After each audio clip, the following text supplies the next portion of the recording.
čia vykdyta šita visa kraupi egzekucija ir iš tikrųjų aš manau, kad šitą vietą reikia aptverti.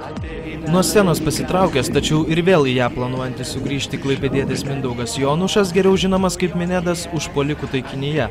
Greta savo namų vaikštinėjantį dainininkų prisistatantį klaipėdietį užpuolė ir sumušė kaiminystėje gyvenantys jaunuoliai. Minedas prisimena dar bandęs bėgti, tačiau chuliganai buvo greitesni.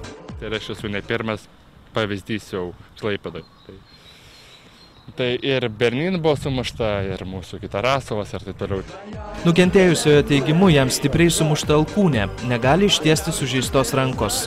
Minedas piktinasi ilgai negalėjęs prisišaukti policijos pareigūnų, o jiems atvykus užpuolikų jau nebuvo nė kvapo. Sumuštas klaipėdietis prisipažino, kad aplinkinių patyčias jam tenka kęsti dažnai. Dar daugiau Minedas užsimena ne kartą sulaukęs grasinimų.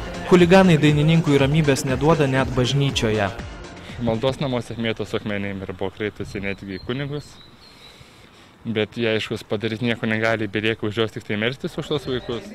Šį kartą dovanoti užpuolikams Minedas neketina. Iš savo skriaudikų jis žada prisiteisti solidžią kompensaciją. Moralinė žala yra 100 000.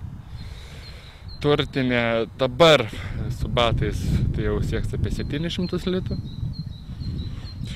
Ir tikrųjų negalima to toleruoti, nes užpuldinėti garsius žmonės ir aplamai žmonės, kurie išeina ramiai pasivaišyti ir juos užpulti ir mušti ir sparti, tai jau yra viršūnė. Bet o kodėl 100 000, kodėl ne 200, kodėl ne 50? Krizė, aš ir tai pasigailėjau. Vis dažnėjančių išpuolių nebeapsikenčiantis klaipėdietis svarsto, ar nevertėtų įsigyti šaunamojo ginklo. Taip pat planuoja pasisamdyti apsaugininkus. Tiesa, mokėti už jų paslaugas jis neketina. Minedo nuomonė, tai turėtų būti jį užpuolusių asmenų rūpestis.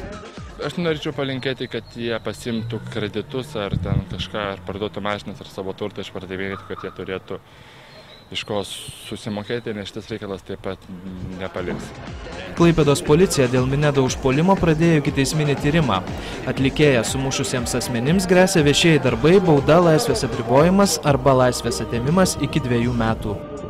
Jeigu jums nutiks bėda, skambinkite 112 ir aš tikiuosi, kad pareigūnai atvyks žymiai greičiau negu šitą įvykį. Ačiū. Reporteris Paulius Vindžigalskis, Klaipėda.